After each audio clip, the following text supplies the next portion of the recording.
My wife and I have decided we don't want children. If anybody does, we can drop them off tomorrow. The fat one has asthma. Is that even good? No, we have a beautiful old girl who we named after my mom. In fact, passive-aggressive psycho turns 5 tomorrow.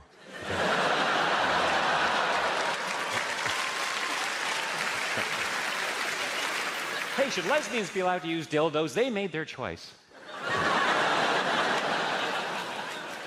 I am happily married, that's why I'm wearing the ring. Ooh. Oh, it must have fallen off in that hooker's ass. What am I like? Anybody that's married knows what I'm talking about when I say this, that you really find out about someone after you marry them. Like, for example, my wife doesn't have a peanut allergy. No, it turns out she has a penis. That's it, she has a penis.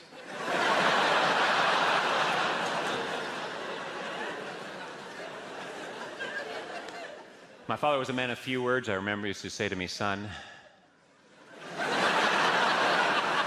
get your trunks, we're going to the library.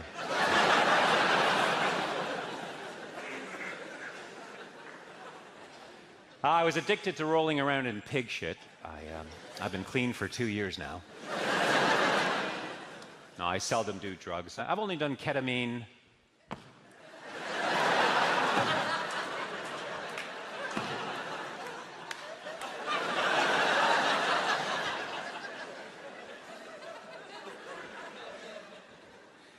My doctor thinks I'm taking hallucinogenic drugs. How do I know? Let's just say Little Bird told me. My therapist says I have a preoccupation with vengeance. We'll see about that. Another therapist says that I have an overactive imagination, or something to that effect. I was distracted by the tap-dancing chipmunks on his water cooler. Yes, doctor. I understand, doctor. T for two, a T for T, me for you, and you for me. OMG, that is so cute. Do another song, would ya? Okay. Me and my shadow strolling down the avenue. Scoop, scoop, scoopy dee dee dee dee dee. I was called immature today by my smelly wife. So I spit on her. And now I'm Lonely. I'm Mr. Lonely. I have nobody for my own. 3 of you recognized it. That was a tough note. Some of you are looking at me thinking, is this shit funny in Canada? No, it's not. That's why I'm here. Receiving oral sex from an ugly person is like rock climbing. You should never look down.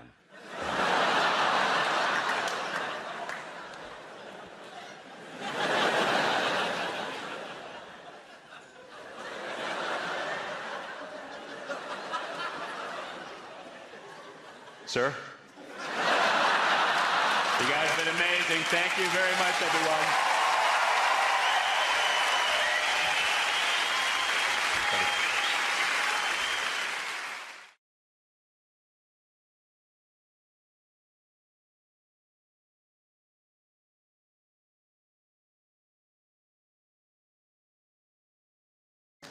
We just make shit decisions. Men make immoral decisions. We make irrelevant decisions. We make immature decisions. We make decisions when we don't even know there's a decision to be made. But you know what? At least we make a decision. No.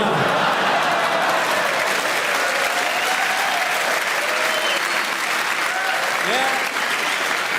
Let's try this one on with the class, will we, eh? Look at all the couples sitting there now. Look, you listen to him. You listen to him. I went to see Patrick Healy the other night. Was he funny? No, but he was true. Is it just me? Am I an indecision magnet? Eh? Honestly, I can get all sorts of women. Can I get a woman who will make a decision? I'm not talking big decisions. I'm not talking should I murder your man, move to Australia. I'm talking everyday decisions. What do you want to do tonight? No, I don't know. What do you want to do? Well, I don't know, we go for a takeaway, or we could get a movie, or go for a meal. What do you want to do? No, I don't know. What do you want to do? So you go to the restaurant, the sommelier comes over, would serve like red, would serve like white.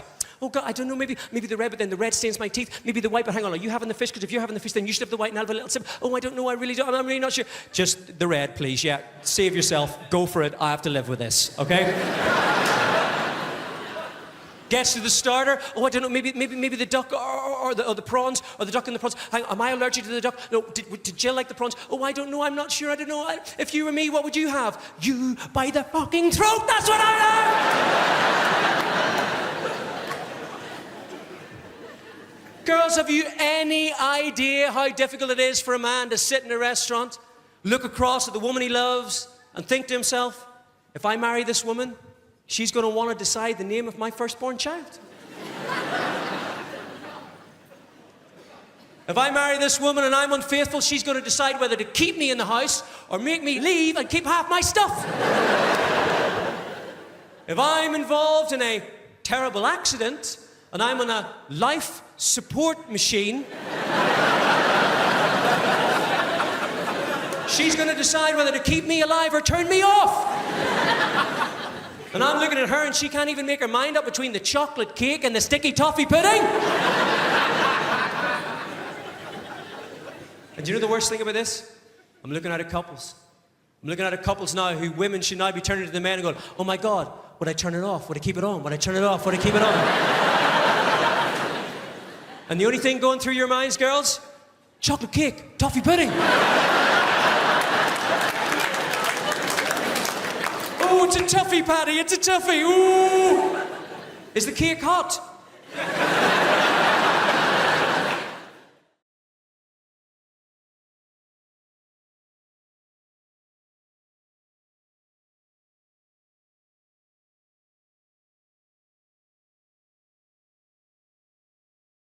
My daughter and I were really close. I took her out for some festive cocktails last week, and we went to one of those lovely fancy sky bars down on the south bank of the Thames. And as we were queuing to get in, they were doing very, very thorough bag checks on the door. My daughter's face just fell, and she said, Mum, they won't suspect you. Can you put my weed in your pocket? Oh, something's gone wrong here, hasn't it? Can you put my weed in your pocket, please? And where was I going to put my cocaine? But we got in, we had the most wonderful night, and we kept getting free cocktails. There was a very, very good-looking young waiter, wouldn't let us pay for a single thing. At the end of the night, that waiter came over, he bent down, he said to my daughter, he said, if you weren't here, I'd take your mum home with me. I couldn't believe how long it took to get an Uber for my daughter. It was...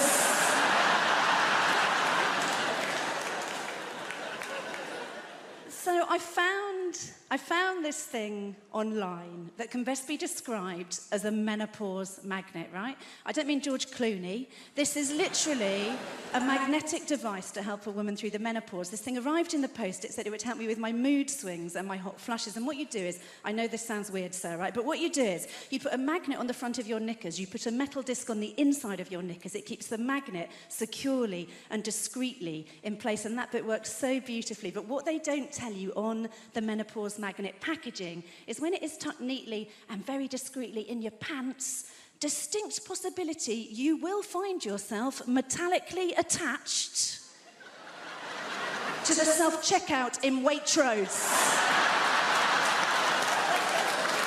The unexpected item in the bagging area. I just rang it through as a butternut squash and I pissed off. I felt so stupid. The week before, I'd spent a whole 10 minutes attached to my tumble dryer. I mean, it was a very nice 10 minutes if I'm... It took me so long to decorate the tree this year. All the baubles kept getting stuck in my pubic triangle. I've still got at least one novelty Santa down there. But no, they're really powerful magnets. Honestly, so if you've got any metal fillings, I'd shimmy back a bit and shut your mouth. A pandemic was no place for a menopausal woman, right? Do you remember when they were taking your temperatures everywhere before you could get in? We were only ever one hot flush away from getting fully cancelled. It was... I remember the last time it happened so clearly. I was out with a friend, we were trying to just get a pizza, and they were taking temperatures on the door, and the guy took mine, and he looked at me, he said, "There's a problem." And I said, "What do you mean there's a problem?" He said, "I'm really sorry, there is a problem." And I said, "Am I a little bit overheated?" That's funny, because I'm a 50-year-old woman. I've just spent an hour and a quarter on the Northern Line wearing a mask, and I raised 2 children single-handedly. I gave birth to them with no pain relief while their dad complained his back was hurting, and I haven't had a good night's sleep in about 2 years because of my anxiety, my irrational crying, and my vaginal dryness. I don't know what my body's doing. It should send the tears down there. That's where I really need them, and I am attached to your fire extinguisher by my pants.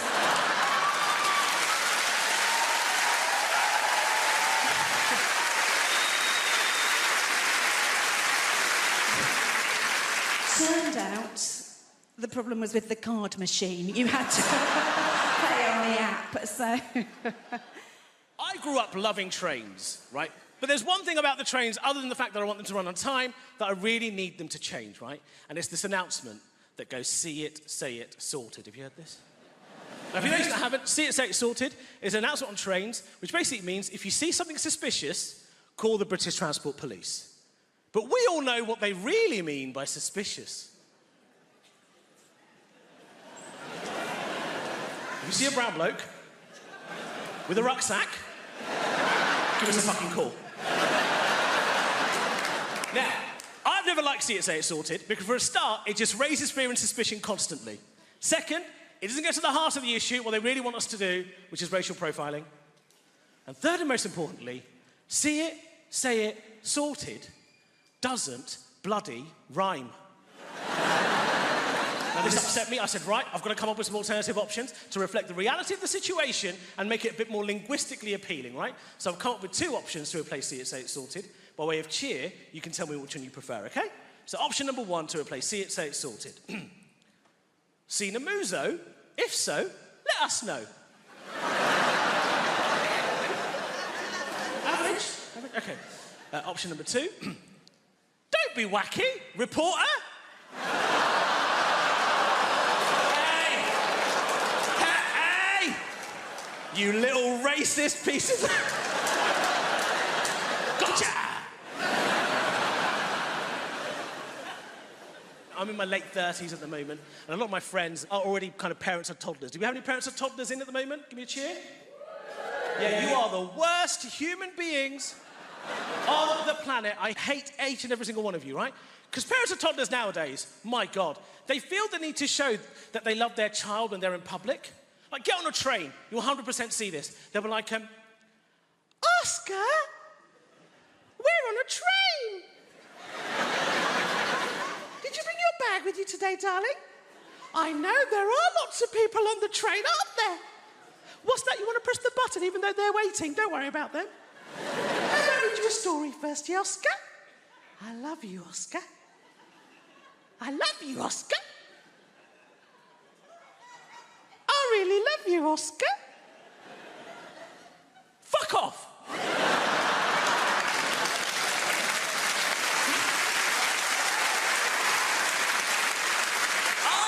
I understand and assume that you love your child. I don't need to see this performance parenting. Now, I don't have any children. I've got a little nephew.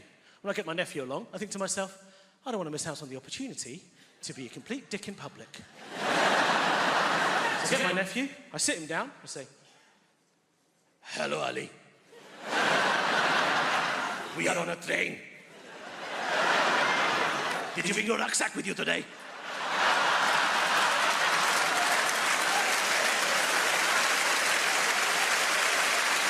I know, there are lots of people on the train. What's that? You want to press a button, do you? All the parents shut the hell up. And there's a woman in the corner going, "See it, say it, sort it."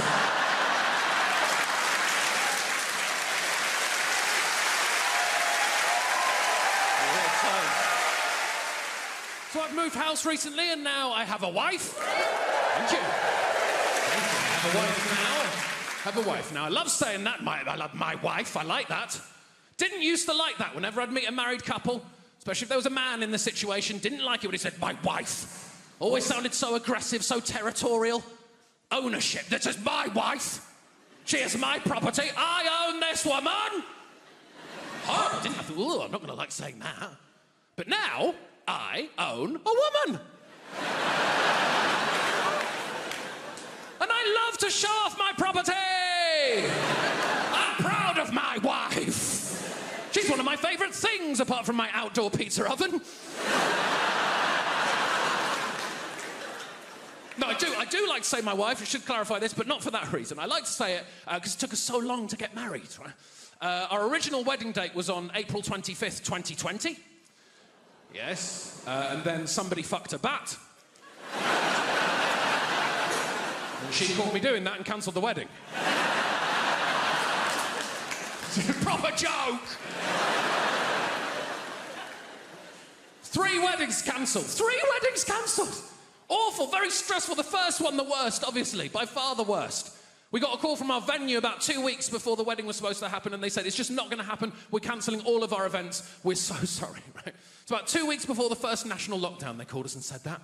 And that is devastating, to be told that you are not allowed to marry the person that you love most in the world, that you want to spend every single minute of every single day with.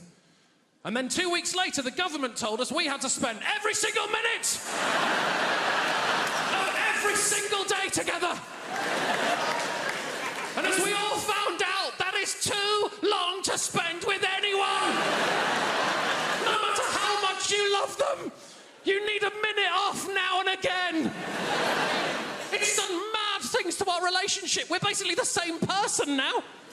We share everything, especially since we've got married. Don't know if you know this, if you're about to get married, I'm going to let you in on something. You have to share everything, including, and I didn't know this was one of the rules, a Google Calendar. No one told me. I got a bit of a shock. 2 weeks after we got married, I was in a meeting with people at work that I didn't really know that well. Work people. Practical strangers. At the end of the meeting, we had to go round the table and read out what we had coming up in the week following so we could put a new meeting in. I announced to this room full of practical strangers that the following Wednesday, I had my smear test.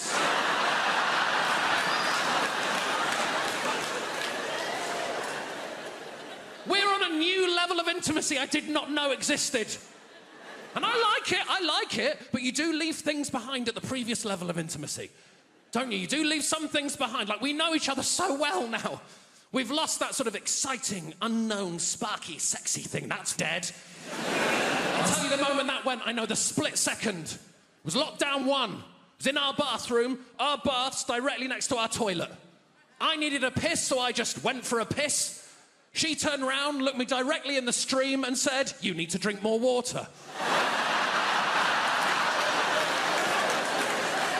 It's nice seeing people out, man. We've had a weird few years, innit? There's been a lot going on, the pandemic, you know, monkeypox, World War III, right? No, World War III scared me, you know. I was terrified when that Russian bloke came on TV, right? When he came on TV and he was like, World War III has begun, right? I lost it, right? I was so scared, right? Because I looked around at the men of my generation, right? And I was like, could we fight a war? Could the men of this generation fight a war, right? And I came to the conclusion, no, we are done for. We're finished, bruv, right? Not me, I'm a bad man, but some of you, like, do you know what I mean, right? No, we can't fight a war, brother. You mad? They will take half of us out with gluten. Like, do you know what I mean?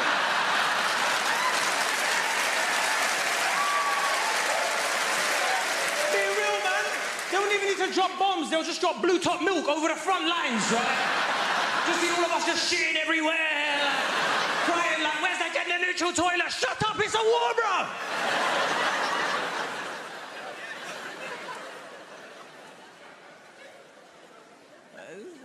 It's good to see you lot out, man.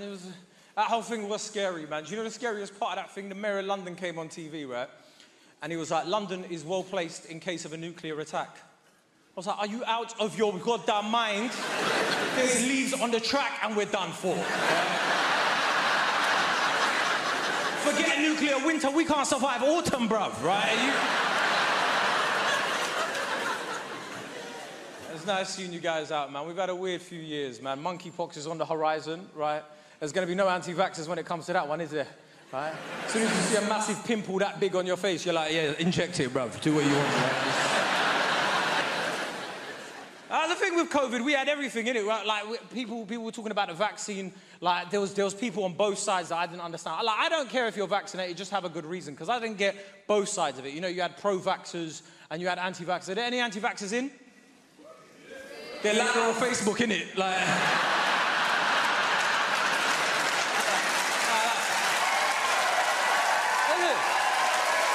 you look, those anti-vaxxers are loud on Facebook, innit? Like, Bill Gates, he's taking your soul. You lot are sheeple. All right, shut up, man. Right? I don't get the pro-vaxxers either. You know, like the way they're like, there's absolutely no reason not to get vaccinated. There's absolutely no reason. It's like, of course there is. There's reasons for some of the most horrendous things in the world, like listening to R. Kelly's music. Do you know what I mean? Like, there are reasons. What? You're going to tell me there's no reason to listen to R. Kelly's music? Are you mad? Right? What? You want me to never watch Space Jam again? Are you out of your mind, bruv? Right? Listen, there's reasons to listen to R. Kelly's music. As much as you want to deny it, there's reasons, right? Say you're in a Squid Games type scenario, right? And the challenge is to play a song that a diverse audience is going to sing along to, yeah? I don't know about you lot, yeah, but I'm picking Ignition, innit? Right? Don't go home and say, I told you to listen to R. Kelly, by the way. He's a piece of shit. Don't listen to him, right? No, it's... I don't care whether you're vaccinated or not, if I'm being honest, right? As long as you have a good reason, right? As long as you've got a good reason, I don't mind what you want to do with your life, man. It's your life. Do what you want, right? And I'll tell you what I mean, because I've got a lot of friends, man, like, that are, like, anti-vaxxers and stuff as well. Like, I was talking to a couple of my mates about it, right, when it was all going on, and I was like, bro, you're going to get vaccinated? He was like, no, no, no, no, no. I was like, why not? He's like, no, no, no, no, no. Come on, bro, man, that's not a reason, man. Just talk to me, man. Let me know. He's like, no, you're going to turn it into a joke. And to be honest with you... wonderful foresight on his behalf, right? Like... I'm the sort of person who'll spend their wages like their winnings. You know what I mean? Get all excited. I just get so excited. First half of the month, I'm getting my nails done, champagne brunches, buying a second-hand jet ski I found online. But I forget about the second half of the month. We all do, don't we? And it's bleak, innit? Isn't it bleak? Just indoors, watching telly. Eating beans on a jet ski. It's... embarrass myself, I do. I love it. I love shopping. I love it. People save money a lot. Not me. I love shopping. It's the pop-up ads. They know me. They know me. I don't even resent it. Oversized smock midi dress with pockets. Yes, please. I'll have another one of them. Thank you, algorithms. Love it. Thank you. Because they're all watching us, innit? They're all watching what we're doing, listening to what we're doing. People don't like it. I don't mind it. I use it to my advantage. I'm like, I need a shed at the minute. I'm like 6x4, pre-treated timber.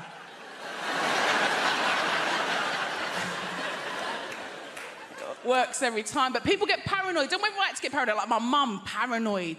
My mum is paranoid. She won't have a smartphone, not a computer in her house, nothing. She's like, they're watching you, Lord.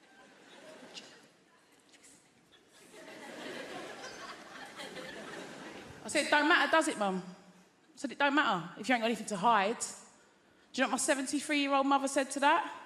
I have. I thought,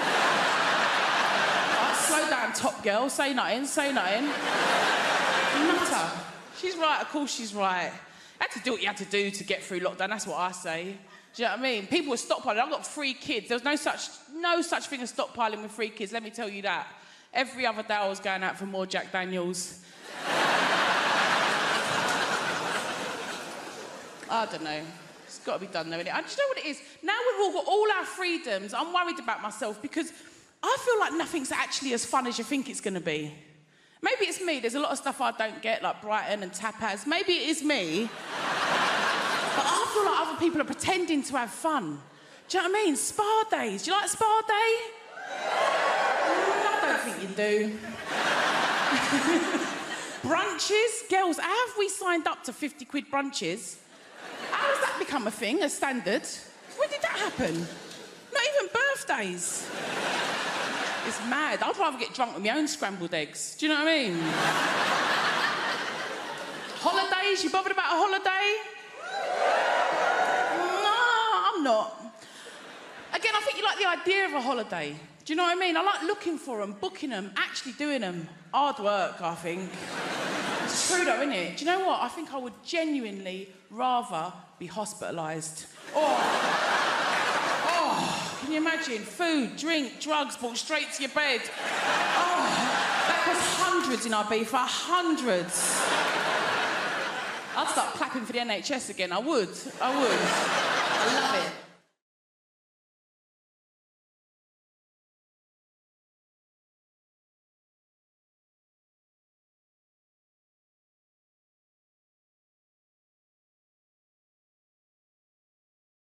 I'm going to explain the concept and naked attraction to you, and you're going to think to yourself, Suze, previous to your gig tonight, did you nip outside and smoke some crack? Because that's how mental it is. Right, Emma, a girl walks out on stage, she's like, I'm looking for a boyfriend.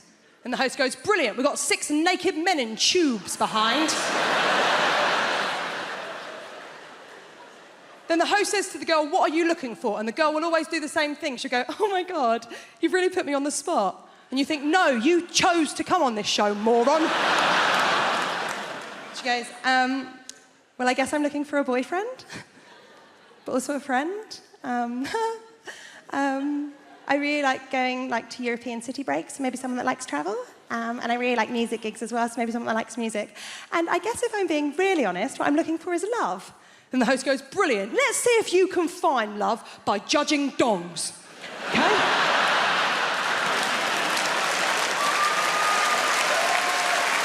6 naked men in tubes! Okay? Now, Emma, there's a screen in front of all of them. Every round, the screen goes up a little bit more to show a little bit more of the naked body. Every round, one man gets eliminated until the end. She's got a couple of nudie fellas to choose from. Okay? Now, Emma, first round, screen just goes up to their knees. There's always one bloke who's got really rough feet, really rough, like he was an extra in The Hobbit, and he just never took the feet off afterwards, right? Now, she clearly looked at them feet and thought, well, them trotters ain't coming home with me, right? And you think, well, that's the end for him, not the end. They don't shoot him. You think it's the end of the show for him, but it's not. It's not the end of the show, because he then has the indignity of the screen going the whole way up. So you see his penis and his face. Then he has the most awkward moment in television where he steps out of his tube, walks over to her and gives her the most uncomfortable hug you have ever seen. Where you can tell all he is thinking is, don't touch the lady with your dick. Whatever you do, don't touch the stranger with your dick. And then his sad little ass walks off stage. Now,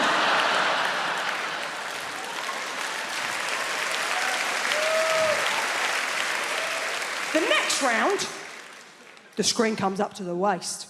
And let's be honest, it is the round we are all watching for. It's cock-a-clock. Now, it's not going to come as a surprise to any of you. There's a lot of people in this evening. I bet it doesn't come as a surprise to one person in this room. I ain't seen many willies. I ain't seen many of them. I ain't seen many willies. I'm not a connoisseur when it comes to willies. I was straight for a month when I was 18. I don't have the wrists, okay? But even to me, even to the untrained eye, there was one that I was like, oh, there's something up with him. There was something just not quite right about it. They're not meant to have a corner, are they? Halfway through, it had like a proper corner. Now, she clearly looked at that one and went, ooh. She can't do that, can she? She's got to go work on Monday. She don't want to look a bitch on TV. So instead, she had to do a little lie. Emma, see if you can see where she went wrong. She went, I'm going to have to get rid of number 4. Kind of weird dick. I'm going to have to get rid of number 4 because the way that he's standing, he doesn't really look like a very confident guy. And I'm only really attracted to really confident guys. And I thought, he has his penis out on television. How much more confident would you like this twat to be?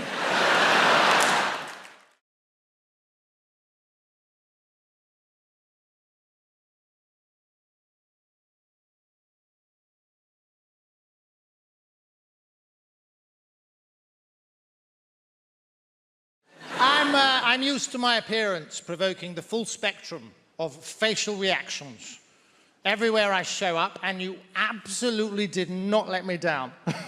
You were delighted, weren't you? You gave me some wonderful face when I came up here.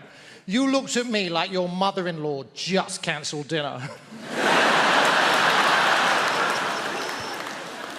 I've been lucky enough to travel, and I'll never forget my first trip to Australia. I went to a place called Perth. I got off the plane. First person that saw me said the following.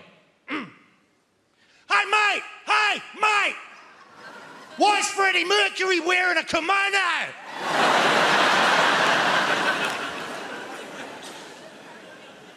Huh. Hey, mate, why is Freddie Mercury wearing a kimono? Now, this man opened the interaction with the words, hey, mate. Our eyes met, right? I was the mate. Case closed. Then he said, why is Freddie Mercury wearing a kimono?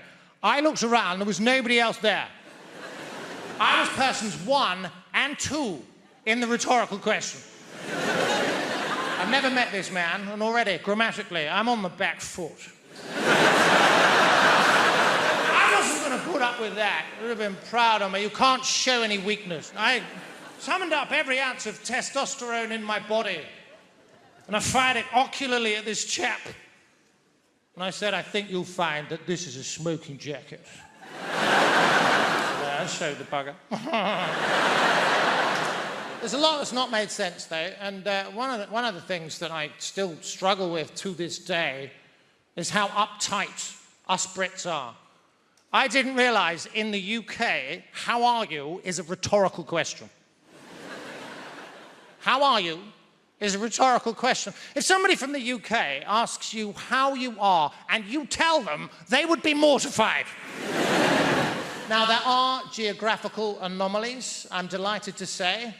If you ask somebody from Liverpool how they are, they will tell you. 10 times out of 10, and I love them for that. Now, from personal experience, they oscillate wildly between 2 very distinctively different states. The first one is thus. How am I? I'm sound, mate. I'm buzzing. I'm having a belter. Do you know what? Wake's sound. Aaron Dawes is sound. Even our Anthony's being sound. Look at the weather, lad. Cracking the flags. I love you, kid.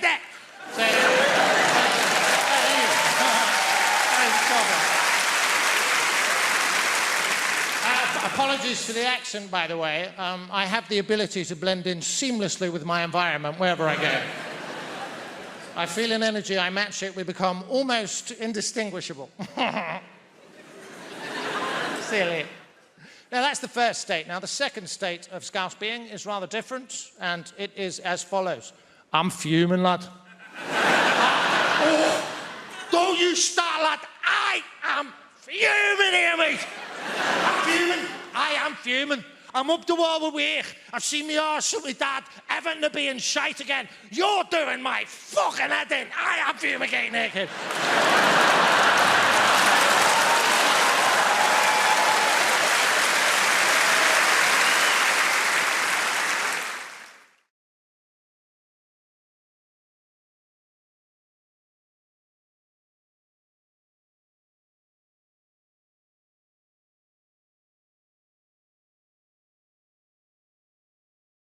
I have a theory that masturbation is a kind of summoning spell for your own rational mind.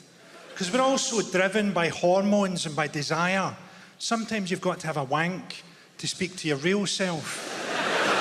You have a wank, you go, oh, I should have shagged my ex one last time. I'll text her, I'll meet her, I'll shag her. And then you come and a little voice comes on in your head that goes, yeah, don't do that, mate.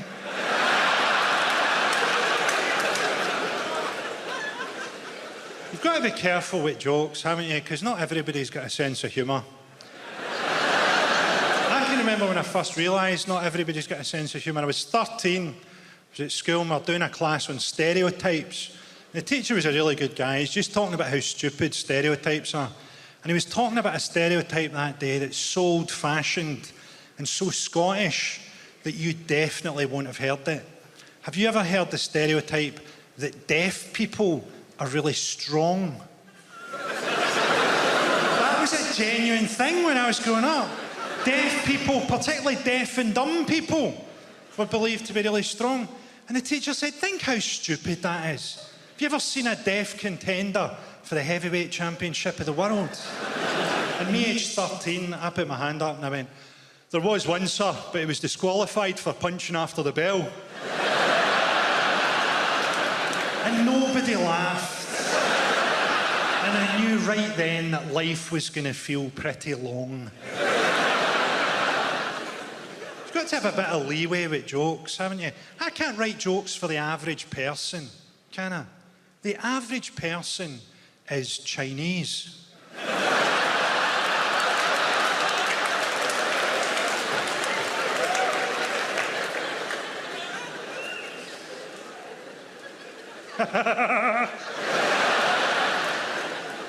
So I'm from Glasgow, a city where people think that hepatitis B is a fucking vitamin.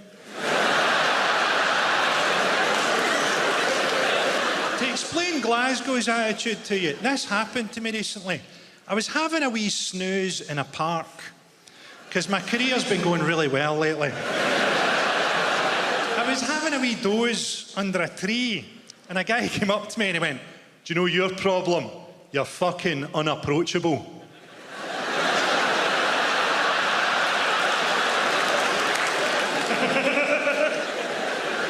Glasgow's like an entirely negative city. I went to a coffee shop one time. Two middle-aged women sat across from me, and they started to moan as they sat down about how long they thought the coffee was going to take. So nothing had happened, and they were both angry. And the coffee turned up, and the first one takes a sip and goes, that's not very good, is it?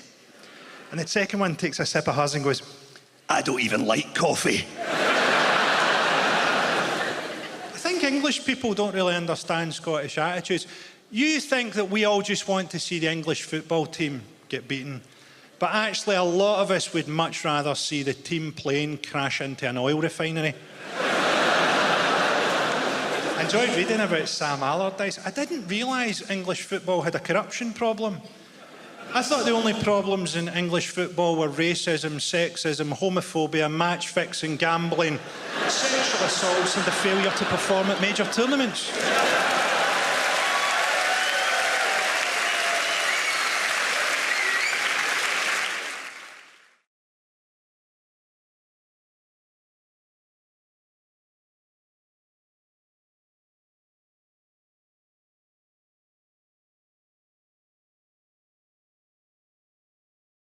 You know, when I found out that I was going to do this gig, I immediately put together a message and I pinged it out on our family WhatsApp group to my husband and my children, because that is the kind of rock and roll comic I am. And my son, my teenage son, wrote back to me at once, and his message said, "Thug life chose you, brah."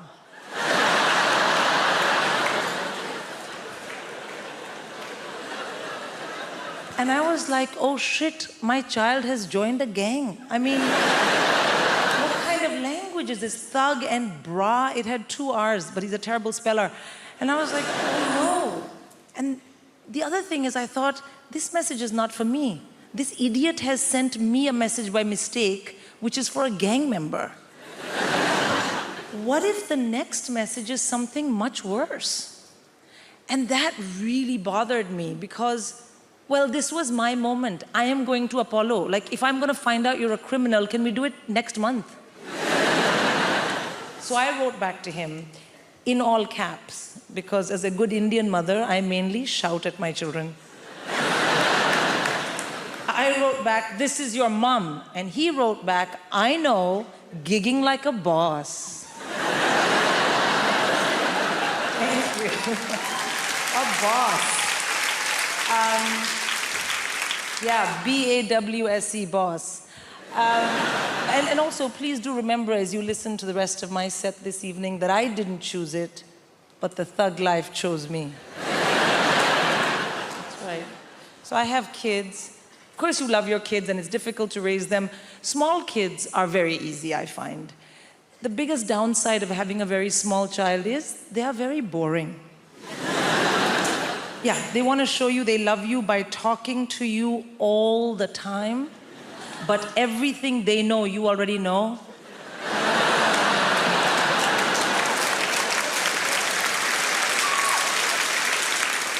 I mean, literally zero value add in any of those conversations. But you do it anyway because they're your kids, you know? And you know what people say? Small kids, small problems, big kids, bigger problems. And the reason is that as your kids get older, you have to discipline them properly. And I find this very stressful because I'm born and raised in India. So what I consider robust, healthy, high-quality parental discipline is frowned upon in this part of the world. That's not true. It's illegal. I know because I have checked. And I want to have really well-behaved kids, but that is no use to me if I am in jail. So, I had to learn what you guys do here, and the big thing here is teach your kids about action and consequence using a multitude of techniques. So you have something called star chart. You know what star chart is? Yeah, no, let me tell you, sir. Star chart is you find something vaguely not negative that your child possibly might be able to do and then work it into the conversation and give them a star. Thank you for not kicking me in the face today. Here's a star. And then the other one, action and consequence, naughty step. You've been terribly behaved. Kindly go relax on the staircase.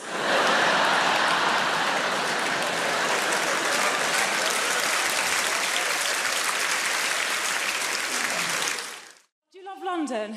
I love London. I feel like London is created by the people, right? Who are just crazy and sexy and ambitious. I got into an Uber the other day, not bragging, and I got into an Uber and the driver, he said, would you like to have the radio on? And I was like, I don't mind, it's up to you. And then he said, well, actually, I make my own music. Do you mind if I put some of that on? No, I don't. And then he put on Drake's new album. I wonder how often it works. I wonder how often there's a middle-aged white woman thinking, oh, well, he looks like Aladdin and he sounds like confidence personified. Pull over and jump in the back, Nikolai. I'm having a good life. I have recently started doing yoga, which is just change. Yes, woo for the yoga over there. Are you a team? I'm new to it. I love it. Yoga has changed my life. It's brilliant. Yoga is my new drug. My old drug was drugs.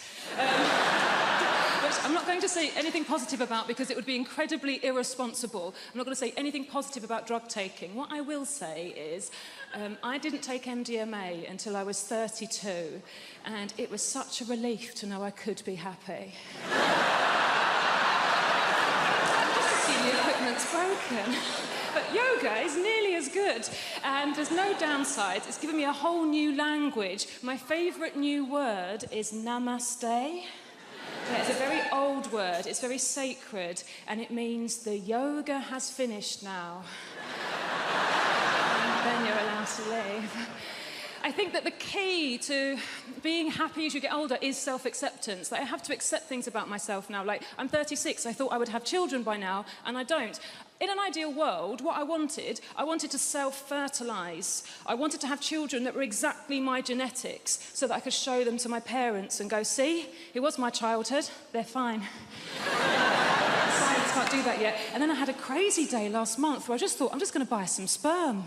I'm just going to buy some sperm off the internet. I've got a good job. I'm just going to buy some sperm. Guys, sperm is so much more expensive than I thought it was going to be. It is tens of thousands of pounds. We are all wasting a valuable resource. 17-year-old me would have been a millionaire if I'd learned how to catch it and chuck it in the freezer. So expensive. It's a shock. I do think self-acceptance is the key. Like, there's things about myself I don't like, but I just have to accept now that they're not going to change. This is who I am. Like, so for instance, I don't like art. I think art is rubbish. I think lots of people think art is rubbish, but we're too worried of looking stupid, so we go along with it. I think that the worst art form is theatre. Right, okay, I can sense how unpopular this opinion is. Hear me out. I think theatre is diabolical. Look, I do, look, and also, I'm aware, if you are a performer of some kind, if you're an actor, look, please don't be offended. I don't mean being in the play. Obviously, if you're the person in the play that gets to put a wig on and walk up and down and move your arms and project your voice, saying things like, I think you'll find you're contradicting yourself, Alan. Fun. Having to watch it. Dear Christ. I can't concentrate. I can't lose myself in the story. I know that it's not real because I'm surrounded by people eating crisps. And they don't let you look at your phone. So all you're thinking is, well, how long has it been? I'm a romantic, that's my problem. I love romance. Oh, I want to be in a relationship. I want to try edible pants. You can't edible solo, they don't let you. I'm absolutely fascinated by them.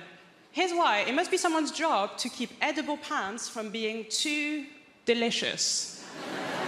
Because they've got to be okay in context, but there's a team of scientists that's working day in, day out to make sure that none of us start craving them. Struggle being single. I'm a pick-me girl. Do you guys know what that is? A pick-me girl is a type of woman who's like me. I'm not like the other girls. Why? Because I like live music. Shackle me. I do like live music. Like sometimes I wonder if anyone's gone to see the band Placebo thinking it was The Cure. So I do think about that stuff.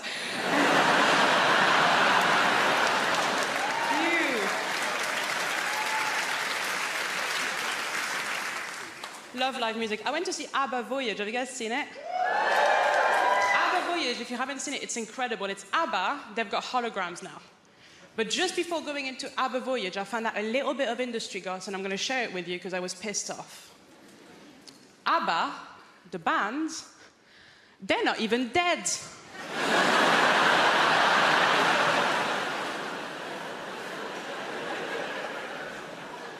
And they've got holograms, is it? You can't have holograms if you're alive. Hey, ABBA, go to work.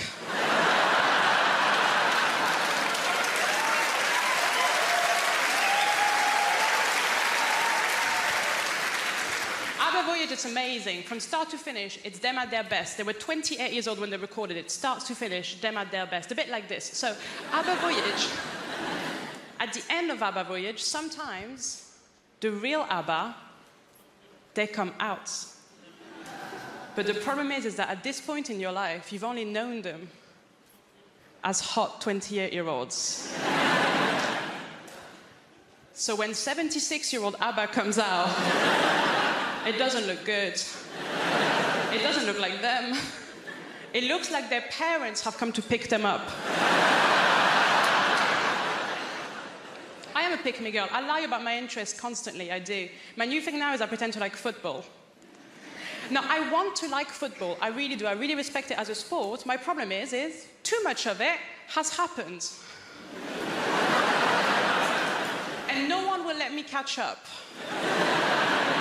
Like, everyone needs to stop playing for like 5 years, and then I'll start casual, season 1, episode 1. Now, the real reason I'm trying to get into football is because, basically, I met this guy. Thank you. And, oh my God. So he told me that he could have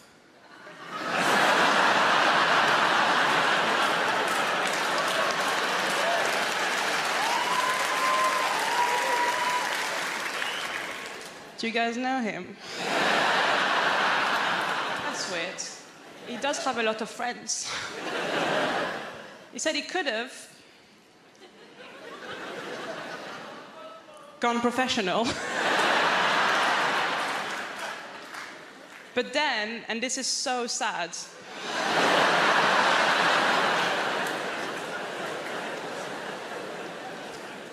just before the trials,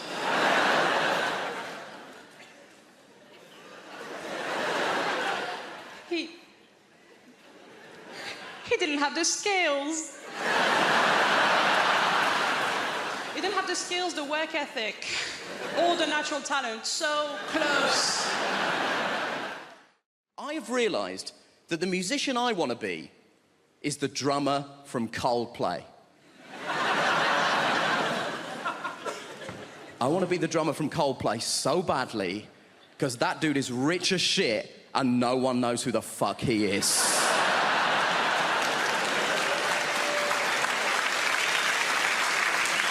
No one knows who the drummer from Coldplay is. He could be here and no one would know. It could be you, it could be you, it could be you. I'm not sure it's an Indian woman, but it could be. We don't know. I'm obsessed with the idea that this guy has the best life in the world. And I was telling my friend about this, and she tried to tell me something that she was trying to portray as a bad thing. Apparently, he loves Game of Thrones, so he said to HBO, can I be in Game of Thrones? And they were like, yeah, man, you're the drummer from Coldplay. You can do literally anything you want. We'll restart The Sopranos if that's something that will make you happy, right? Now, he is in Game of Thrones. Confession time, I don't watch Game of Thrones, but even I know the Red Wedding is an important episode of Game of Thrones, right? He is in the Red Wedding. Guess what he is doing in the Red Wedding? He is the drummer in the wedding band. That is the extent to which this guy's anonymity is a borderline superpower. He is in the most famous episode of one of the most popular television shows in the world, doing the thing he is famous for, and no one noticed.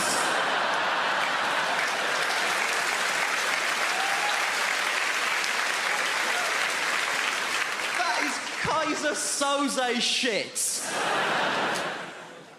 And my friend was telling me that she read a supposedly embarrassing story that one of the actors told. One of the actors said that when they were shooting The Red Wedding, he was making small talk with the extras, and he got round to the drummer from Coldplay and said, are you a full-time extra? And the guy was like, no, I'm a musician. So he said, to the drummer from Coldplay, he played on anything I might have heard of. To which the drummer from Coldplay was presumably like, have you heard of All Music? Because I'm basically the drummer on All Music. And my friend tried to tell me this, like this was a sad thing. She was like, oh, this guy's in Coldplay, but no one knows that he's in Coldplay. Isn't that sad? No. Because the problem with being in Coldplay is that people hate Coldplay. People hate Coldplay so much. And the people who hate Coldplay don't say things like, oh, it's not to my taste. They say things like this, I hate Coldplay! But what you mean when you say that is, I hate Chris Martin.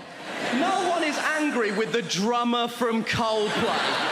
No one has ever been like, oh, the drummer from Coldplay! My life!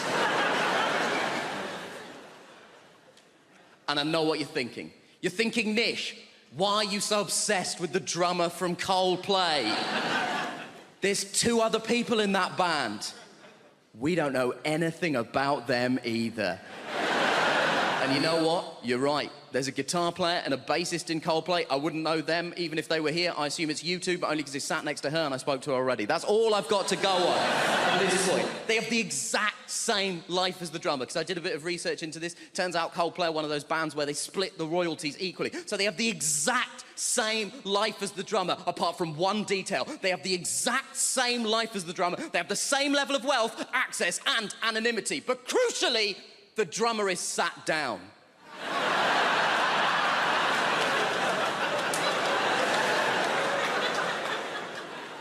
And that is the dream.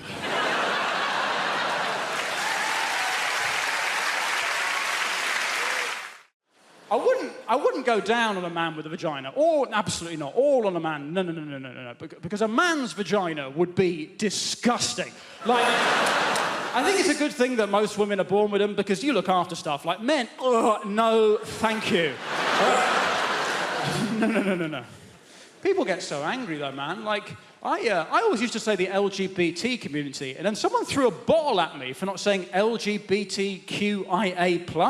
And it's like, mate, I'm on your team. I just didn't know. Like, I didn't miss you out deliberately. Give people some credit. You've named your community after a bloody Welsh village. I'm not going to get everything right first time. Like, also, does anyone know what the A stands for in LGBTQIA? The A, anyone?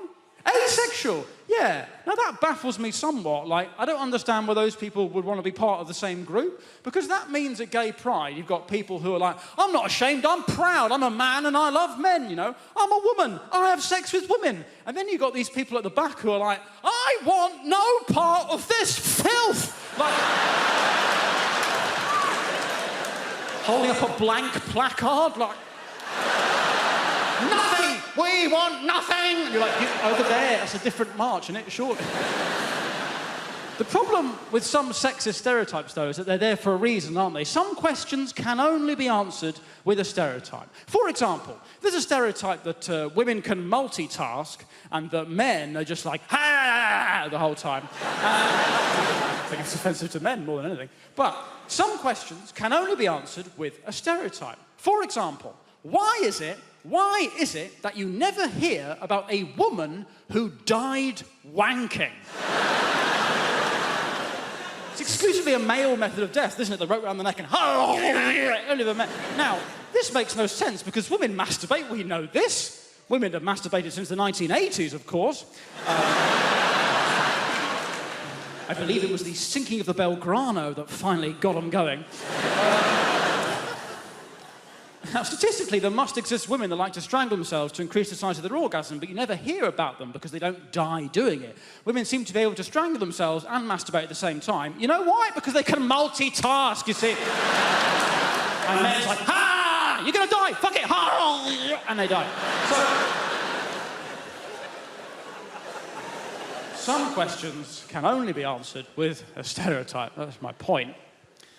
But these stereotypes were obviously used in the past to kind of make life harder for women. But now, some people think maybe life is harder for men because of the whole Me Too movement. I don't know about that. But what I do know is that no man could deal with the Me Too hashtag. Like, no, not even the really woke, liberal good guys. Like, I've got a friend who's a real good guy, you know, like one of them. And he, he's always blogging about why we can't eat prawns or some nonsense. And, he's like, oh, this harassment stuff's terrible, isn't it? Oh, this harassment stuff, oh, makes you want to castrate yourself. What? That's what he said. Every man should just castrate himself. It's like, come on, mate, that's such a male response, isn't it? Because women still want to have sex, they just don't want to be harassed, right? So if women are like, hey, could you stop harassing us? And men go, oh, right, I see, well, I guess I don't need this anymore. Chop.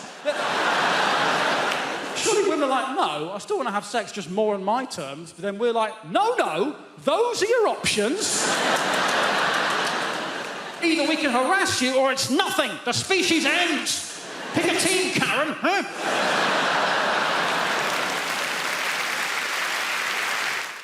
I was such a fat kid. My mother used to buy bathing suits with blowholes in them. It was just... But my parents... I don't want to go into my childhood here because it's wrong. My parents hated me, okay? We're all going to hear the story, aren't we? My parents hated me too. All I ever heard growing up is, why can't you be like your cousin Sheila? Why can't you be like your cousin Sheila? Sheila had died at birth. They just hated me. Whenever we would go like in front of a street, each parent would take my hand, hold our hand, and we're crossing the street, and then they'd swing me into the traffic. They used to say, take candy from strangers. Ask the funny man in the raincoat, does he own a van? It's just... No, I had a very bad childhood, and that's because, and I'm sure none of you give a damn, but I was the only Jewish kid, this is the absolute truth, growing up in an all-Catholic neighborhood. You know what that's? The Irish people. Only Jewish kid in a Catholic neighborhood. You know what that's like? You were all doing Hail Marys, I was doing Hail Murrays. I mean, it was just... No Christmas tree? No Christmas tree. Do you know what that's like when you're the only kid without a Christmas? Because everybody has Christmas trees. And nowadays, it's like, well, we do it for all faiths. That's such bullshit. Yeah, we walk into an office building, and there's a Christmas tree, and there's a menorah. Bullshit. The Christmas tree goes up, up, up, up, up, up, up, up, up, up, up. There's like a little shitty menorah with 2 orange lights that some angry Puerto Ricans lit backwards. I mean, yes. Juan, you lit those lights backwards. Fuck you, you killed our Lord. I mean, it is just... So, I'm at the age where I figure, screw it, I'm gonna have a Christmas tree. I got the biggest Christmas tree I got a 2-story high Christmas tree. I put everything you could think of on that. Up. Gorgeous, gorgeous, gorgeous. On the bottom, I got the manger. I got the whole goddamn thing going there. The wise men, the sheep. The only thing is, I had the baby, but I'm Jewish. I got him a nanny. It was just, oh yes. And I redressed Mary. She didn't look good. That stupid thing over her head, come on. I put her in a Chanel suit, Manolo Blahniks, and a Louis Vuitton pocketbook. You're the mother of God, look it. It is just... Am I wrong? If she had looked like that, she would have gotten into the inn. Yes. The point is, it's about looks. Mary, she looked good, she would have done better. Mother Teresa, oh, don't give me, oh. Mother Teresa, if she had looked better, she'd be a saint by now. Was she a bow wow? Yes. Did she need electrolysis? Let's talk to each other here. Even lepers were throwing their fingers at her. Here, get because it is all about looks. This is my message, Great Britain. This is my message. Looks count. Education, looks count. I have no sex appeal, and it has screwed me up for life. Peeping Toms look in my window, pull down the shade. You have no idea. My gynecologist examines me by telephone. It is just... I started learning French really young at the age of 8 or something in primary school, and our French teacher, to help it sink in our brains, used to play little games with us. And one of the games was that we had to draw a name out of the hat, and that would be our French name for the rest of term, yeah? So I withdrew Marcel, and she taught me that if anyone ever asked the question, comment tu t'appelles, my response should be, je m'appelle Marcel, right? Now, I got all the way to degree level and 2 trips to Paris with that knowledge, and no one ever corrected me. And I went in on my first day of the lecture, and the professor goes, bonjour, comment tu t'appelles? I thought, well, this is going to be a very easy course. I went, bonjour, je m'appelle Marcel. He's like, no, comment tu t'appelles? And I went, je m'appelle Marcel. He's like, no, comment tu t'appelles? And I went, je m'appelle Marcel. He's like, no, comment tu t'appelles? I went, je m'appelle Marcel. He's like, no, comment tu t'appelles? I was like, je m'appelle Marcel. He's like, no, comment tu t'appelles? Je m'appelle Marcel. He's like, no, comment tu t'appelles? Je m'appelle Marcel. He's like, no, comment tu t'appelles? And I went, what is wrong with you? You said you were French. I went, je m'appelle Marcel. He's like, no, comment tu t'appelles? What is your name? I was like, je m'appelle Marcel. My name is Stephen.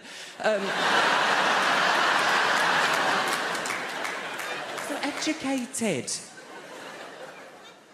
And as part of our course, yeah, we had to do a year abroad. Hold on. Gap year.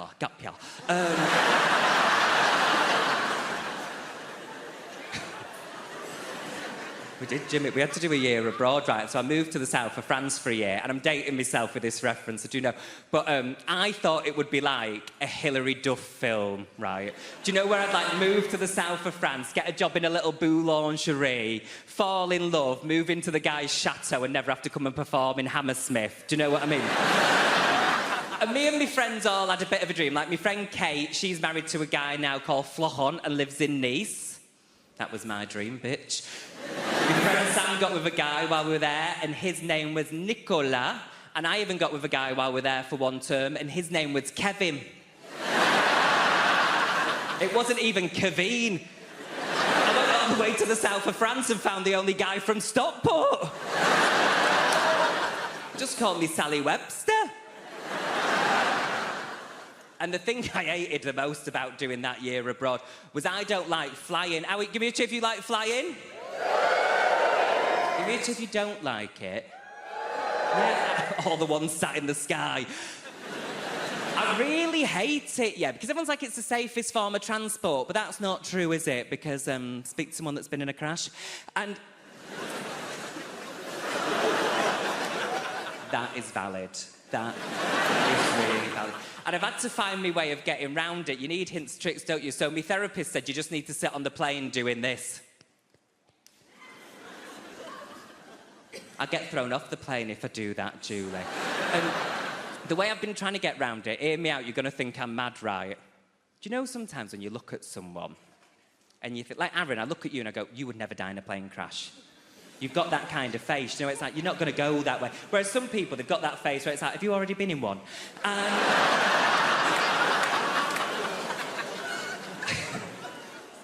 I flew to Dublin this year, and it was the best flight I'd ever had, right? Because I found someone like you, Aaron. I found someone. Peter Barlow from Coronation Street was on the flight, and I thought, Peter Barlow's not going to die on a Ryanair flight. He's already been through too much.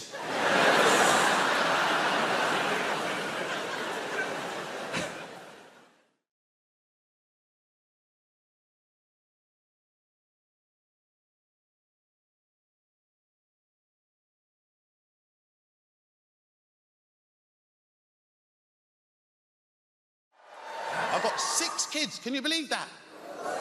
I know. 3 of them born in the same month. I mean it, from the bottom of my heart. And I will explain myself so I don't seem like a man whore to you guys. The 3 of them are all of the same lady.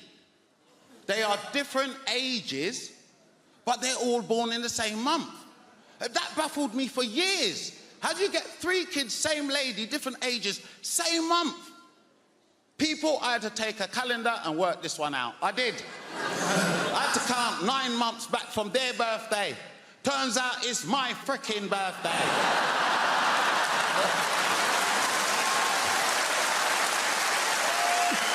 These are my little birthday presents, lot, you know.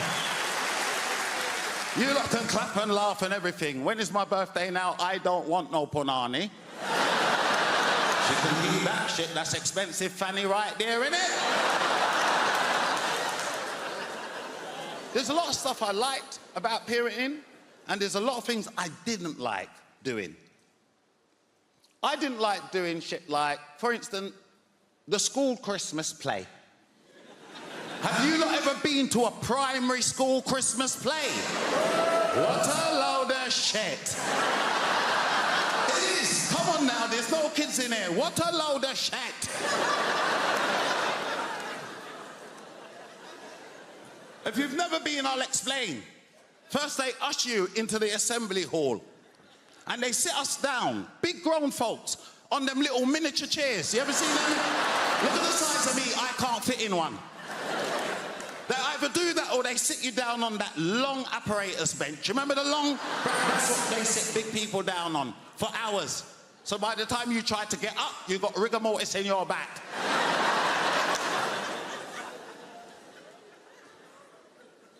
Not comfortable. 2, I've noticed of recent, these kids don't seem to rehearse their part they got in the Christmas play.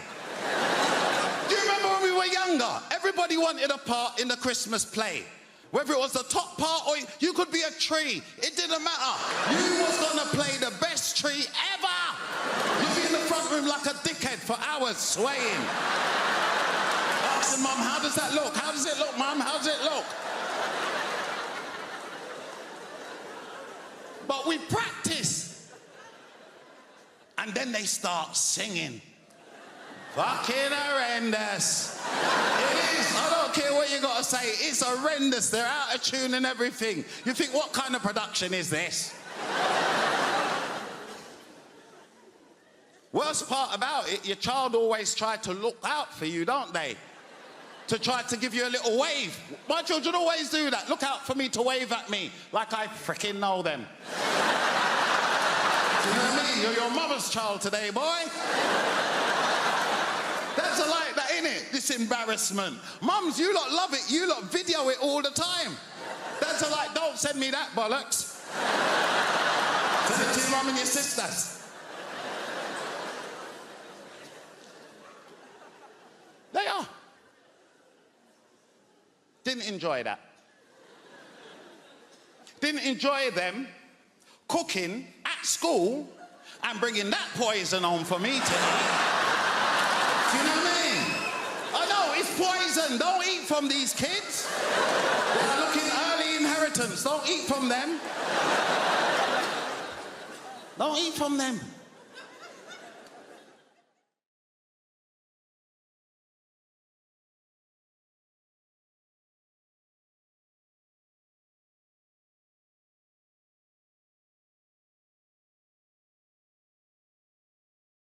I was such a fat kid.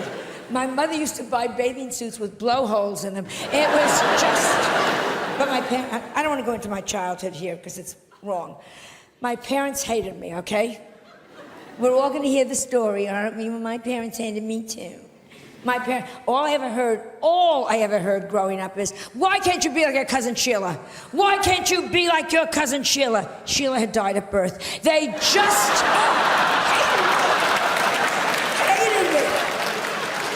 Whenever we would go like in front of a street, each parent would take my hand, hold our hand, we're crossing the street, and then they'd swing me into the traffic. They used to say, take candy from strangers. Ask the funny man in the raincoat, does he own a van? I had a very bad childhood, and that's because, and I'm sure none of you give a damn, but I was the only Jewish kid, this is the absolute truth, growing up in an all-Catholic neighborhood. You know what that's? The Irish people. Only Jewish kid in a Catholic neighborhood. You know what that's like? You were all doing Hail Marys, I was doing Hail Murrays. I mean, it was just... No Christmas tree? No Christmas tree. Do you know what that's like when you're the only kid without a Christmas? Because everybody has Christmas trees. And nowadays, it's like, well, we do it for all faiths. That's such bullshit. Yeah, we walk into an office building, and there's a Christmas tree, and there's a menorah. Bullshit. The Christmas tree goes up, up, up, up, up, up, up, up, up, up, up. There's like a little shitty menorah with 2 orange lights that some angry Puerto Ricans lit backwards. I mean, yes. Juan, you lit those lights backwards. Fuck you, you killed our Lord. I mean, it is just... So, I'm at the age where I figured, screw it, I'm gonna have a Christmas tree. I got the biggest Christmas tree I got a 2-story high Christmas tree. I put everything you could think of on that. Up, up, up, up, up, gorgeous, gorgeous, gorgeous. On the bottom, I got the manger. I got the whole goddamn thing going there. The wise men, the sheep. The only thing is, I have the baby, but I'm Jewish. I got him a nanny. It was just, oh yes. And I redressed Mary. She didn't look good. That stupid thing over her head, come on. I put her in a Chanel suit, Manolo Blahniks, and a Louis Vuitton pocketbook. You're the mother of God. Look it. It is just... Am I wrong? If she had looked like that, she would have gotten into the inn. Yes.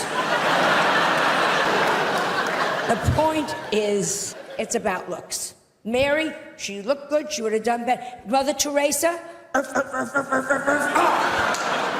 oh, don't give me, oh. Mother Teresa, if she had looked better, she'd be a saint by now.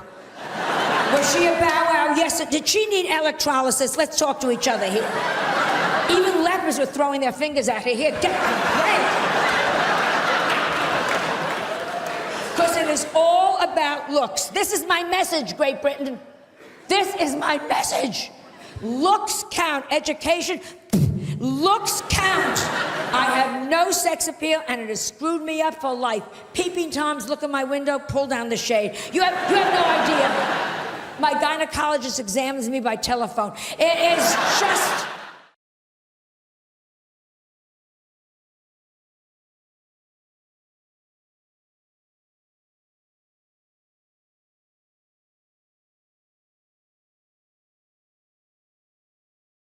I'd just like to tell you a true story, right? This is what it's like living in London nowadays. In fact, it's the same everywhere, really. What I hate is the hard sell. You know, you get the hard sell, right?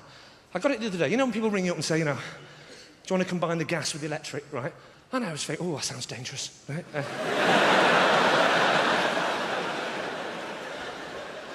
I hate the hard sell. It's horrible, isn't it? This is a true story. The other day, I was lying in bed with a hangover. Yeah, it's awful, isn't it, when your cock's so big it won't stay in the bed. I'm glad I did a stinking hangover. And I get this phone call, right? And I knew this bloke was trying to sell me something with his opening line, right? Because he said, hello, sir. How are you today? I said, no, thank you. And he genuinely got the hump and said, no, thank you, what? I said, sorry, no thank you, please. He said, I'm phoning from EDF. I said, I'm not interested. He said, I haven't told you what it is yet. I said, I know exactly why you're ringing. You're ringing to offer me a free season ticket to Wembley plus unlimited access to Dirty Brenda's all-night knocking shop with as many chocolate hobnobs as I can eat. And he said, no, I'm not. I'm ringing to talk about your domestic fuel bills. I said, well, why didn't you say that in the first place? Keep talking, son. He said, well, sir, because he didn't get the sarcasm. He said, how would you feel about paying less for your gas? I said, honestly. He said, yes. I said, I reckon I'd feel exactly the same, but I'd be paying less for me gas.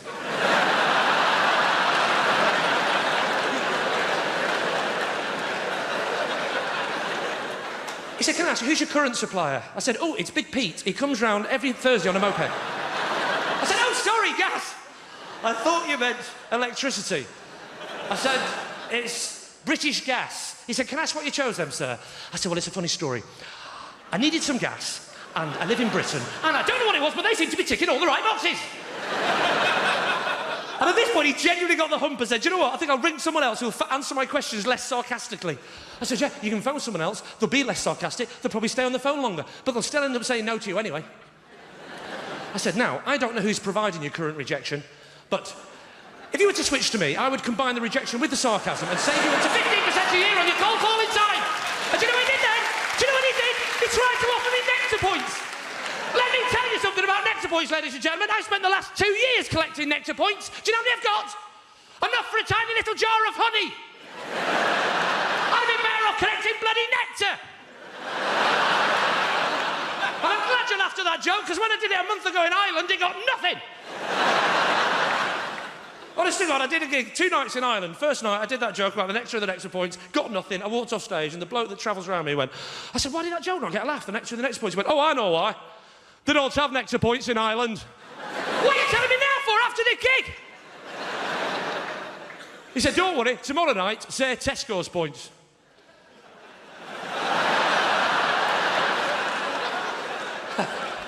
Do you know what? I don't know what's worse. The fact that he suggested that, or the fact that half of you are now looking at me going, well, Lee, what happened? Did it work? What's that? Don't leave us hanging, Lee. Did it work? What about little points? Extra points?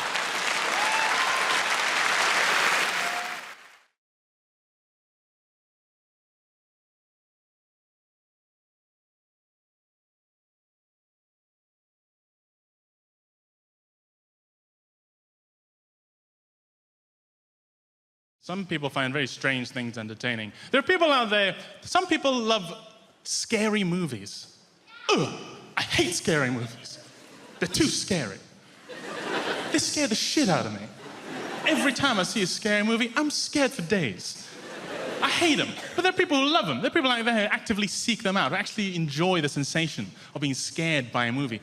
I've never understood that attitude at all. I've never been frightened in real life and gone, oh, Jesus. Yeah, I'll pay for that. Yeah, all right. That felt horrible. 13 pounds? Sure, yeah. Let's go now. Ridiculous. My friend's like this, right? My friend Jason loves scary movies. Jason can't get enough of scary movies. Actually, loves scary movies, Jason.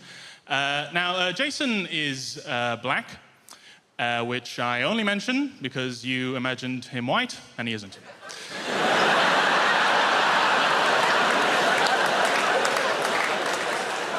That's it. His race is not relevant to the joke. I just don't see why he should have the wrong picture.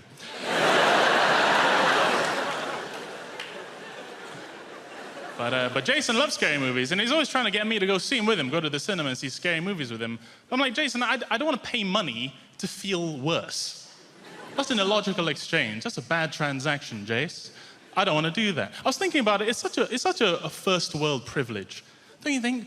To enjoy scary movies. What a first world Western privilege. I mean, how comfortable is your life that you have to go out and buy a ticket just to know what it's like to feel under threat? You know, no one in the Democratic Republic of Congo saw The Grudge, you know? They don't need that shit. They got real life stuff to deal with. I guess it's a masochism, right, to enjoy a scary movie. A masochism to derive a pleasure from a pain. And I understand masochism, I have to say I do, because I love spicy food. I love spicy food. It hurts me, I'm a little Asian god, but I love it. And if you think about it, spicy food is actually a lot like scary movies, you know? If it's good, you feel alive. If it's really good, you shit yourself. What else about me? I'm 26. I'm 20 goddamn 6. People often think I'm older, because although I am 26, I look terrible. I look gross and old, I guess. Mothers, lock up yourselves. Old Wang's on the prowl. He gonna get you. I'm a bit fat, I suppose. I don't look great, I'm a bit fat. I don't struggle with my weight. People my shape and size often say they struggle with their weight. They're always very sad. Oh, I struggle with my weight. Oh. I don't struggle with my weight. Struggle implies that I fought back at some point. I didn't. I helped. I was very much an accomplice to my weight. I was no barrier of entry to my weight. My weight knocked at the door and said, "Can I come in?" And I said, "Can I keep playing video games and touching myself?" And my weight said, "Yeah, oh, come in!" Take off your shoes, though, Chinese house.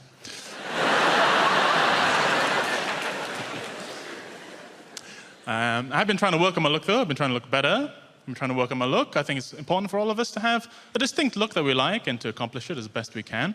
And so I have settled on the look of Cambodian dictator.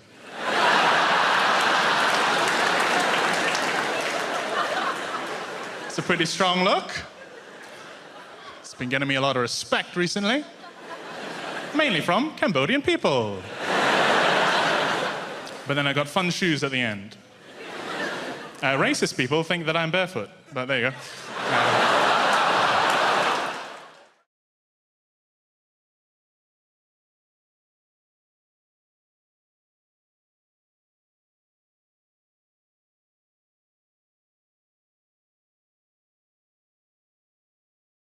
The problem is the builders, my dad's mate, he's a proper geezer, proper Southeast London geezer. One of those builders, you know that walk? Just walks like that. His legs like he's got a pool table between his legs.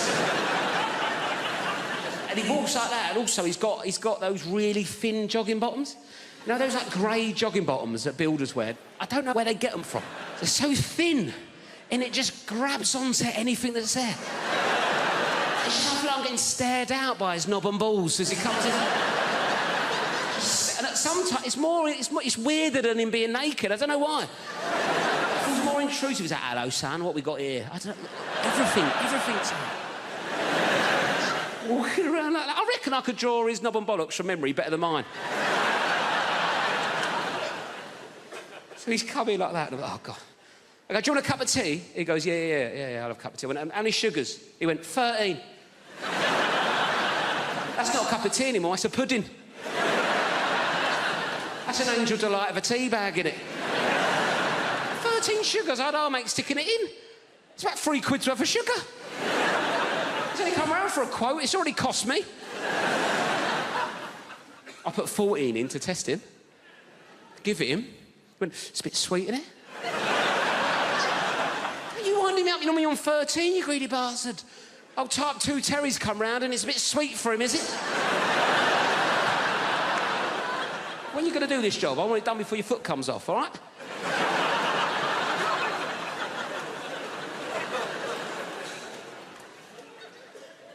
Anyway, I had a Kit Kat in the fridge, right? I thought, right, let's get him back on side of Kit Kat, right? He's into sugar. I like introducing people to new things, see if he wants a Kit Kat.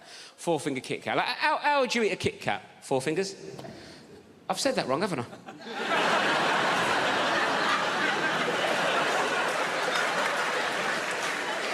I thought you looked at me funny. Sorry, I said that like it was your name. I meant to say...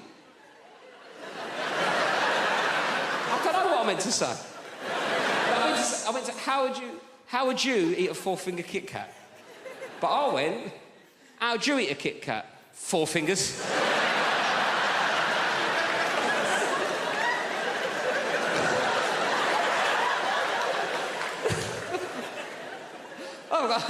Hello, Four Fingers, how's it going? Who needs funds, eh? Me to smoke by the looks of things. Sorry about that. Not an ideal nickname for a young lady, is it, really?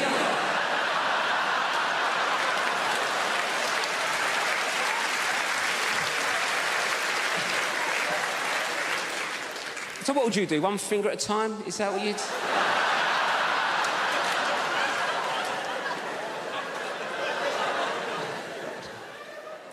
Should we start again? Should we start again? Sorry, what's your name? Anita. Nice to meet you, Anita. Sorry for calling you Four Fingers. Anyway, Anita, how do you eat a Kit Kat? That's what I was going for. One at a time. One at a time, right. One at a time's a normal approach to a fourth... Got there. Yes. Anyway, one at a time's a normal approach to a four-finger Kit Kat, isn't it, right? I gave this builder a four-finger Kit Kat. He picked it up, put the whole thing in his mouth at once. Bit into it like he was eating a bun. Dirty ogre sugar bitch. What kind of animal is one popping a four-finger Kit Kat? I've made a list of pros and cons, because I've been spending a lot of time in brothels and prisons. Made a list of pros and cons, always good, give you a bit of balance, Con, complete loss of all feelings of hope and possibility. Well, it doesn't sound very good, does it? It doesn't sound much fun, does it? Pro, increased plug socket access. Bang, 1-1. I say increased, it's actually total plug socket access. I've got 32 plug sockets in my house. Each and every one of them is now under my sole domain. Con, all experiences that formed the basis of my happiness and sense of self-worth are now destroyed by grief. Downer. A bit of a downer. Pro, less recycling. I can fit it all in the green box now. It's remarkable when you take into account just how much I'm drinking. Oh, John, you're meant to heat mulled wine. All right, Your Highness, hand me the bottle and leave. Con, I'm gonna lose me house. Bit of fun. Pro, 25% off council tax. I was on that like a ferret. Dialing as the door slammed.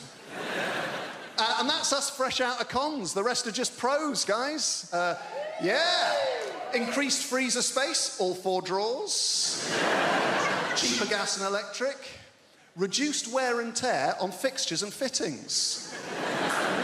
And when I say reduced, I don't mean by half, because I was only ever responsible for about 10% of scuffs and spills. So we're looking at a net reduction of 90% in real terms. This is my favourite one. Ultimate control over where the iPhone charger cable is and why it is there.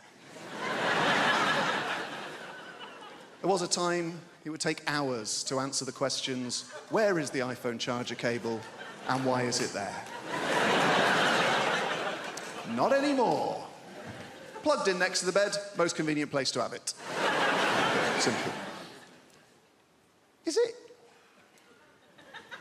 it unplugged in the bathroom? No, it's not.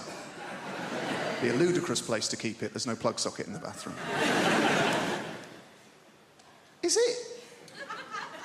Is it in the front pocket of a rucksack you no longer use? That'll be the last place you look. That'll be very frustrating. Is it plugged in on a train we have alighted from? No. It's plugged in next to the bed because that's the most convenient place to have it.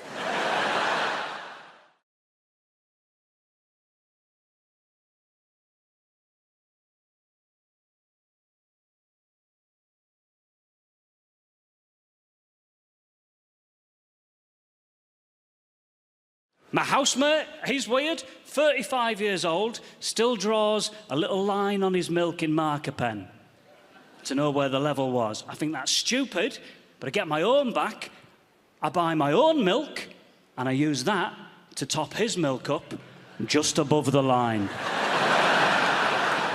Just fucking with his head, slowly.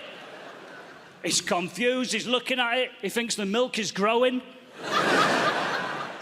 I have sat and watched him Google the phrase, "Does milk expand?"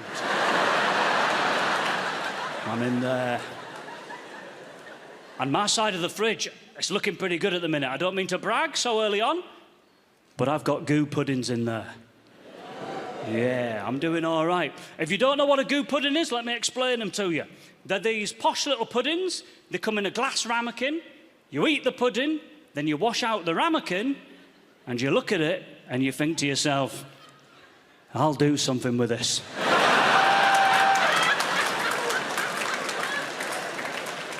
I'm going to do something with this ramekin. Tell you the first thing you do, you put it in a drawer with 25 other unused goo ramekins. I've got a drawer in my kitchen. It's got 10 goo ramekins and a packet of Imodium. I don't want to know what that is for. Anyone taking Imodium tonight?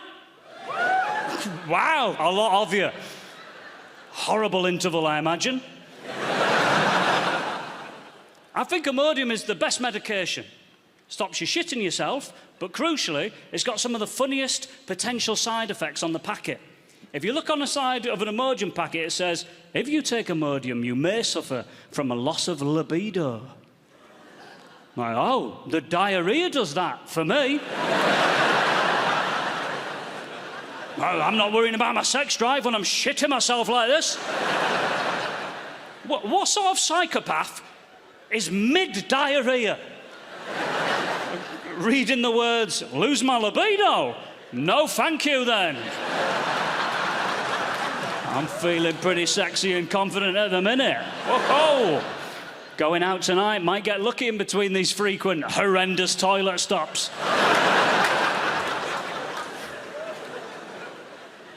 I don't know. It's hard being a northerner living in London. That's my situation at the minute. I'm a northerner living in London. I get patronised all the time. People hear my accent, they assume I'm stupid, rather than getting to know me and working it out that way. And look, a lot of the time, they are right. I only found out 2 years ago that American people call aubergines eggplants. 2 years ago, I found that out. I found it out because I overheard 2 American people talking about eggplants, and my first thought was, these 2 absolute morons. An eggplant? I think they're trying to say chicken.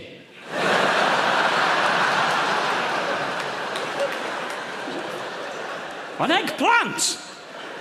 You calling a cow a beef tree? What's wrong with you? Yep, hands up, I'm the idiot in that situation, fair enough.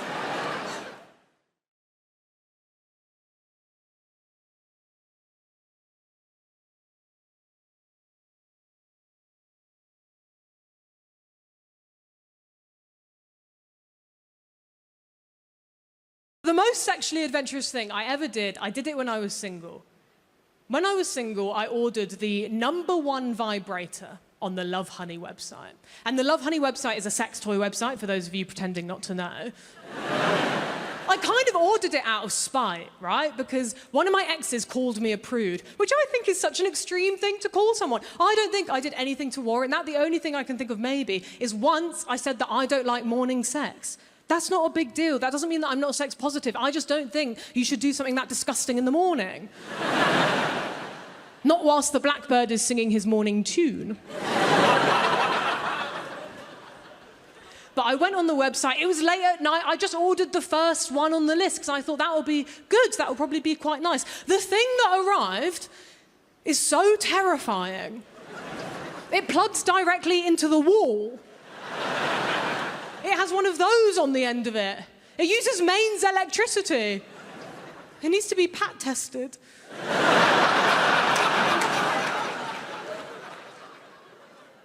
I just find that so threatening, because I think what that's basically saying is, what I'm about to do to you couldn't possibly be done with a battery. I'm gonna need that same stuff that powers your fridge. It's huge. It's bigger than this. It looks like a piece of farming equipment from the Industrial Revolution. But it's called a wand. There is nothing magical about it. I've never seen this type of vibrator before. All the vibrators that I've seen advertised online are very small and portable, and they're not making big claims. They're just happy to live in your bedside drawer, and they'll be there like, okay, girl, I'm here if you need me. Like, if you and your partner get, like, super, super drunk one night, maybe you could experiment with me for a little bit. Honestly, I might not do anything, but I might speed things along for you a little bit. Either way, no worries if not. Whereas my vibrator is just next to the bed like, do you want to meet God? Not really. It doesn't even fit in the bedside drawer. It's just curled up on the floor like a python. And after it arrived, I was like, is this the right thing? Because I checked on the website, because I thought maybe it got mixed up with like an order meant for Guantanamo Bay. It was the right thing. Not only that, I read the description for the first time. It said in the description, this is the world's most powerful vibrator. I don't think I need that. I need absolute max, a whisper on the wind. The world's most powerful vibrator. You shouldn't be able to buy that without a license. Underneath as well, it said, the vibrator will turn off automatically after 20 minutes for your safety. 21 minutes and there's a danger of death. I don't even want to share. It cost £90. So I felt like I had to try it because I spent so much money. And I don't even have a plug next to my bed. I had to get the extension cable. That felt desperate. I turned it onto the lowest setting. It had 8 settings. I turned it onto setting 1. It was so loud. I was like, there's nothing private about this experience. The neighbours are going to think I'm having a new kitchen put in. At midnight, they're going to call the council. Well, no, they're not calling anyone. They don't have any power right now. I tried it just for like 1, maybe 2 seconds, and I was like, I can smell burning. I can't use this thing. It's going to sand me down. It's going to erode. I'm going to be flat over. There'll be nothing left like Barbie. But it had 8 settings. I thought, I have to see what setting 8 does. Not on myself. I know my limits. I just turned it up to setting 8 in the sky. Fuck me. I was like, I'm going to rip a hole in the space-time continuum.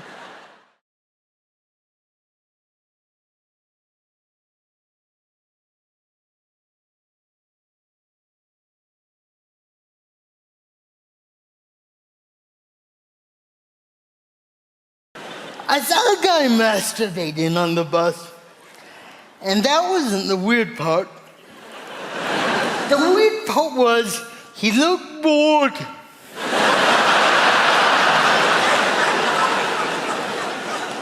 If you're bored masturbating on a bus, life is over. If you can't enjoy masturbating on a bus, what's the chance you're gonna enjoy a sunset?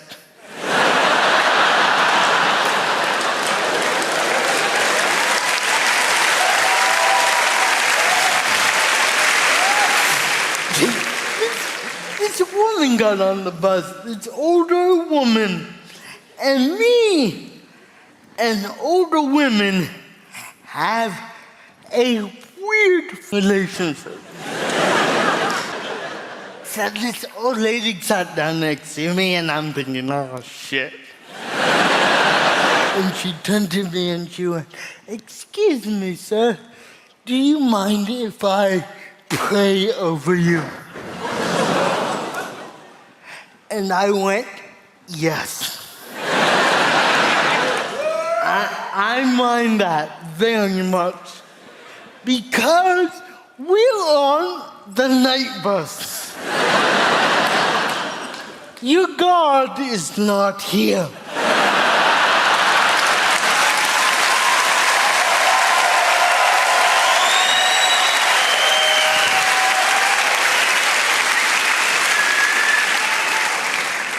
And she went, well, I'm gonna do it anyway. And I went, yeah, I thought so.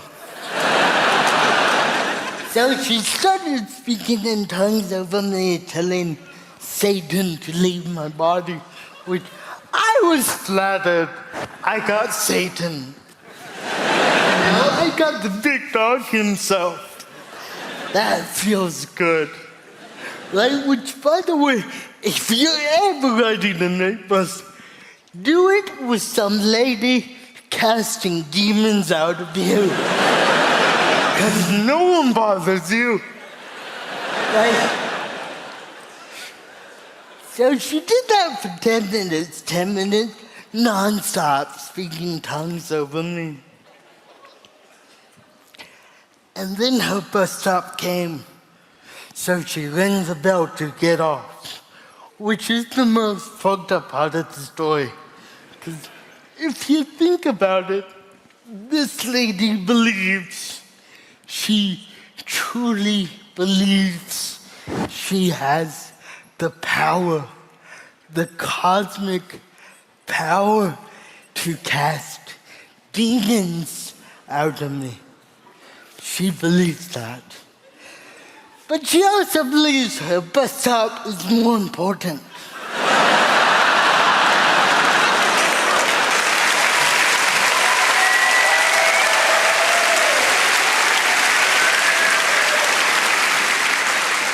She laughed and I just shouted, "Come back! You're not done yet." The man behind me shouted, "Yeah, and I almost came."